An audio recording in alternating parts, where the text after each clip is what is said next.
আসসালামু আলাইকুম। আজকে আমরা ক্যালকুলেটর ব্যবহার করে কিভাবে খুব সহজে মিডল টার্ম করতে হয় সেটি শিখব। প্রথমেই সায়েন্টিফিক ক্যালকুলেটর অন করব। দেন এখানে মোড একটা অপশন রয়েছে, মোডে একবার, দুইবার, তিনবার ক্লিক করব।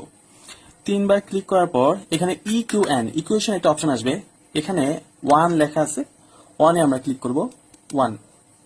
দেন আননোন নামে একটি ইন্টারফেস চলে আসছে। এখন এই রাইট বাটনে আমরা একটা ক্লিক করব। রাইট বাটনে ক্লিক করার সাথে সাথে ডিগ্রি চলে আসবে। আমরা এই n square plus n minus 420 middle term করব।